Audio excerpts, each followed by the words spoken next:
नमस्कार और स्वागत है आपका। आज हम एक ऐसे सिस्टम पर बात करने वाले हैं जो हमारे फाइनेंशियल लेन-देन में, खासकर जब बड़ी रकम की बात हो, तो एक अहम रोल निभाता है आरटीजीएस। जी हाँ, आरटीजीएस यानी रियल टाइम ग्रॉस सेटलमेंट। नाम सुनने में थोड़े टेक्निकल जरूर लगते हैं, पर ये असल में है बड़े काम की चीज। बिल्कुल।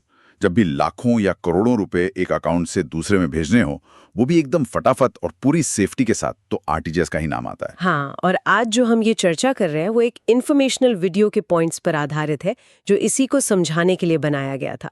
तो आज का हमारा मकसद यही है कि आरटीजीएस को आसान भाषा में समझें। सही कहा।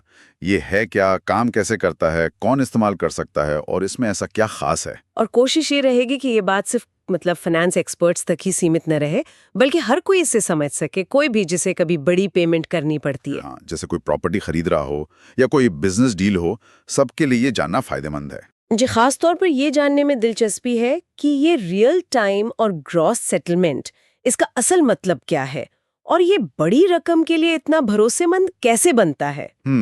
ये एनईएफटी या आईएमपीएस से अलग कैसे है, ये भी समझना होगा। चलिए तो फिर शुरू करते हैं। जरूर। तो जैसा आपने कहा, रियल टाइम ग्रॉस सेटलमेंट, नाम में ही इसका पूरा सार है।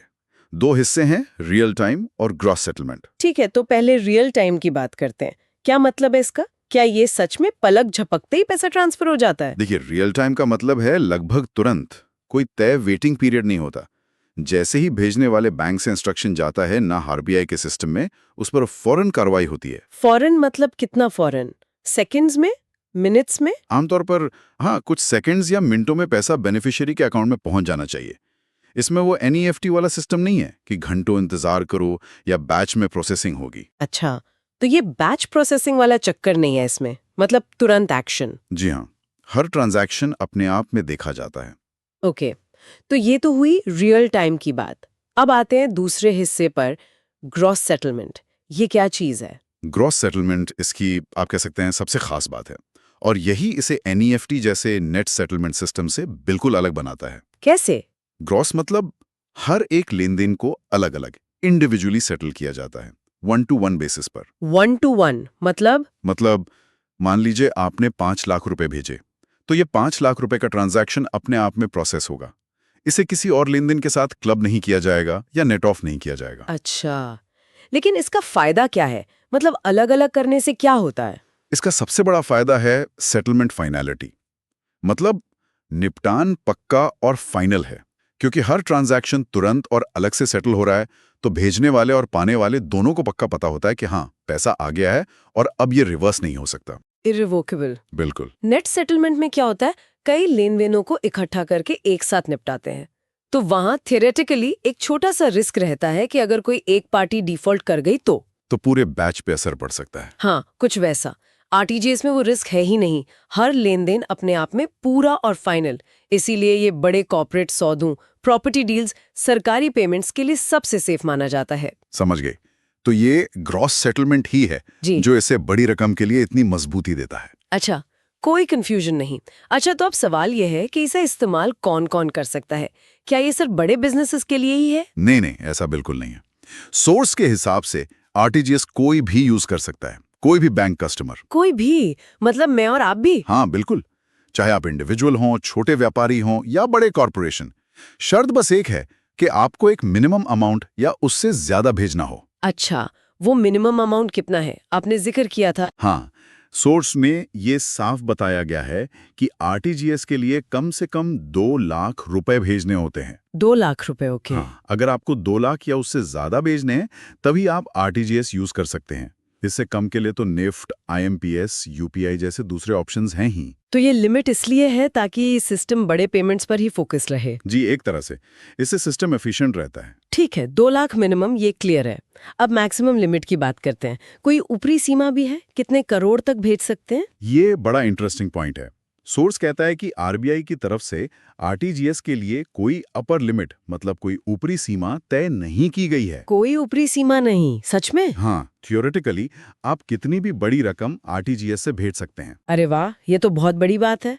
मतलब अरबों रुपए के सौदे भी? हाँ, सिद्धांत रूप में हो सकते हैं, लेकिन इसमें एक छोटा सा पेच है जिसका जिक्र सोर्स में भी है। क्या पेंच है? वो ये कि भले ही आरबीआई ने कोई लिमिट नहीं रखी, पर आपका अपना बैंक वो शायद अपनी रिस्क मैनेजमेंट पॉलिसी के हिसाब से कोई लिमिट लगा सकता है। अच्छा, मतलब बैंक की अपनी लिमिट हो सकती है। हाँ, हो सकता है।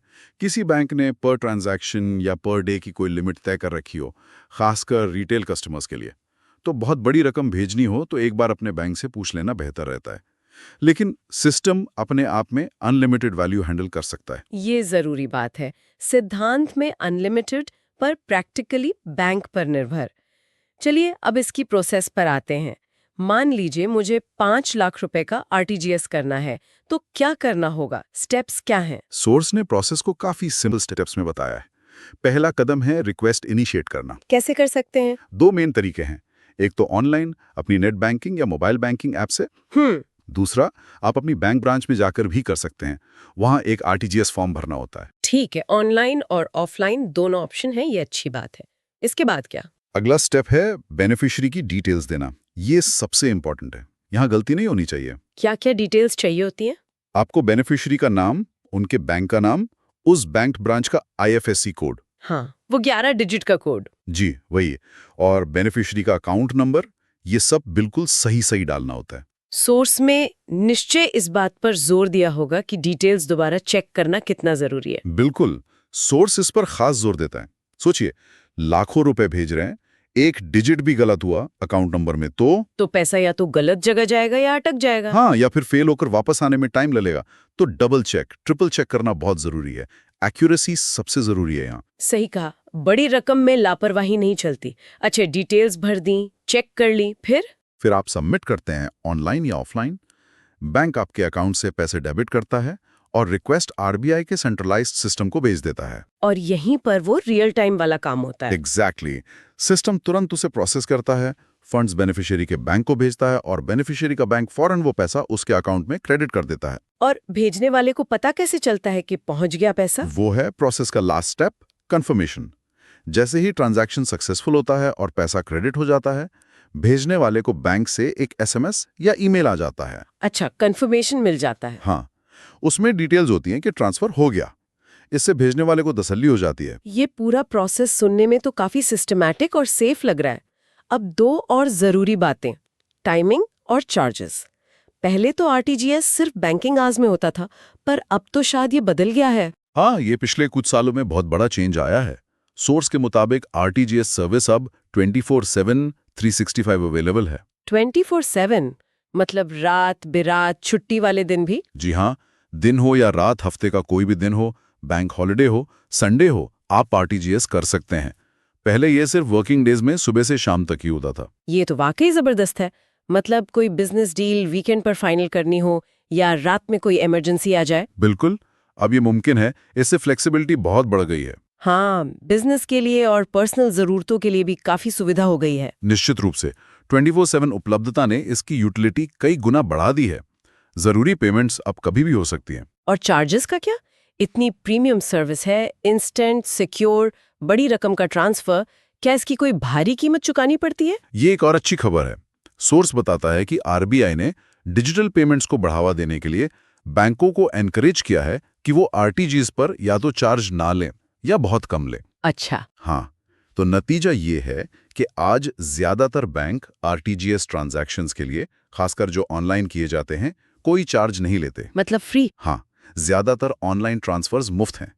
हो सकता है कुछ बैंक ब्रांच में जाकर करने पर शायद कोई मामूली सा चार्ज लगा दें, लेकिन ऑनलाइन तो आमतौर पर फ्री ही है।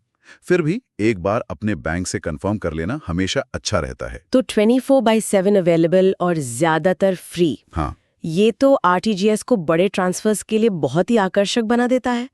अगर हम अब तक की बात समेटें तो सोर्स के हिसाब से इसके मेन फायदे क्या नजर आते हैं? कई फायदे साफ दिखते हैं। पहला, स्पीड। रियल टाइम सेटलमेंट है तो पैसा फटाफट पहुंचता है। दूसरा, सिक्योरिटी। आरबीआई का सिस्टम है, इंडिविजुअल ट्रांजैक्शन है तो बहुत सेफ है। तीसरा, सर्टेनिटी या निश्चितता। ग्रॉस सेटलमेंट मतलब पैसा पहुंच गया तो फाइनल है, रिवर्स नहीं हो सकता। ये बिजनेस कॉन्फिडेंस के लिए जरूरी है। हाँ, ये पक्का होना बहुत जरूरी है। चौथा, हाई वैल्यू कैपेसिटी। 2 लाख रुपए मिनिमम है और अपर लिमिट थ्योरेटिकली नहीं है, तो ये बना ही बड़े पेमेंट्स के लिए है। और पांचवा, कन्वीनियंस यानी सुविधा। 24 घंटे साथ उपलब्धता और ज्यादातर फ्री होना इसे बहुत सुविधाजनक बनाता है। तो ये सिर्फ पैसे भेजने का तरीका नहीं, बल्कि एक पूरी सोची समझी व्यवस्था है जो बड़े फाइनेंशियल फ्लो को आसान और सुरक्षित बनाती है। बिल्कुल, ये इंडियन पेमेंट सिस्टम की रीढ़ की हड्डी का एक इम्पॉर्टेंट हिस्सा है। इकोनॉमी में जो बड़े पेमेंट्स होते हैं उनको एफिशिएंटली चलाता है। ठीक है, तो इस सारी बातचीत के जो मुख्य बिंदु हैं उन्हें एक बार जल्दी से दोहरा लेते हैं ताकि सब कुछ साफ हो जाए। हमने समझा कि आरटीजीएस मतलब रियल टाइम ग्रॉस सेटलमेंट। हाँ, यानी 2 लाख रुपए या उससे ज्यादा की रकम का लगभग तुरंत और हर ट्रांजैक्शन का अलग-अलग सेटलमेंट। और इसे कोई भी इस्तेमाल कर सकता है, इंडिविजुअल, बिजनेस जिन्हें बड़ी रकम तेजी से और सेफली भेजनी है। मिनिमम 2 लाख रुपए है, मैक्सिमम आरबीआई की तरफ से कोई लिमिट नहीं, पर बैंक अपनी लिमिट रख सकते हैं। जी, प्रोसेस भी सीधा है। ऑनलाइन या ब्रांच से रिक्वेस्ट करें, बेनिफिशियरी की सही डिटेल्स, नाम, बैंक, आईएफएससी, अकाउंट नंबर ध्यान से भरें, डबल चेक करें, सबमिट करें। और पैसा लगभग तुरंत पहुंच जाता है। कंफर्मेशन भी एसएमएस, ईमेल से मिल जाता है। और सबसे बढ़िया बात है, ये सर्विस अब 24/7 365 अवेलेबल है और ज्यादातर बैंक ऑनलाइन आरटीजीएस पर कोई फीस नहीं लेते। फायदे हैं स्पीड, सेफ्टी, सर्टेनिटी, बड़ी रकम भेजने की क्षमता और जबरदस्त कन्वीनियंस। ये सारी जानकारी वाकई उन सब के लिए बहुत काम की है जो कभी-कभी या रेगुलरली बड़ी रकम का लेन देन करते हैं। ये जानना कि एक ऐसा भरोसेमंद, तेज और ज्यादातर फ्री ऑप्शन मौजूद है, फाइनेंशियल प्लानिंग में काफी कॉन्फिडेंस देता है। बिल्कुल, ये जानकारी आपको एम्पावर करती है, खासकर आज की तेज दुनिया में जहां पैसे का सही टाइम पर सही जगह पहुंचना क्रिटिकल हो सकता है। अब आखिर में एक सवाल जो इसी चर्चा से निकल कर आ रहा है। हमने बात की कि आरबीआई की कोई अपर लिमिट नहीं है, पर बैंक अपनी लिमिट रख सकते हैं। तो ये सोचने वाली बात है कि प्रैक्टिकली बैंक इस अनलिमिटेड कैपेसिटी को मैनेज कैसे करते होंगे। अच्छा सवाल है। क्या अलग-अलग बैंकों की इंटरनल लिमिट्स में बहुत ज्यादा फर्क होता होगा? और क्या बहुत ही बड़े मतलब एक्सेप्शनल ट्रांजैक्शंस के लिए, मान लीजिए हजारों करोड़ के, क्या बैंकों के पास कोई स्पेशल प्रोसेस होता होगा, कोई एक्स्ट्रा चेक्स? हाँ, ये बिल्कुल मुमकिन है। बैंकों को अपना रिस्क और लिक्विडिटी तो मैनेज करनी ही होती है। हो सकता है बहुत बड़ी रकम के लिए वो कस्टमर से एक्स्ट्रा डॉक्यूमेंट मांगे या ट्रांजैक्शन का पर्पस वेरीफाई करें या शायद एडवांस में बताने को कहें। अच्छा। और अलग-अलग बैंकों की रिस्क लेने की क्षमता और पॉलिसीज में फर्क तो होगा ही, जहां तक मानकीकरण या स्टैंडर्डाइजेशन की बात है। हाँ, क्या भविष्य में कोई स्टैंडर्ड नियम आ सकता है इस बैंक निर्भर लिमिट की जगह? ये कहना मुश्किल है, क्योंकि ये बैंकों के अपने कमर्शियल डिसीजंस और रिस्क मैनेजमेंट से जुड़ा मामला है।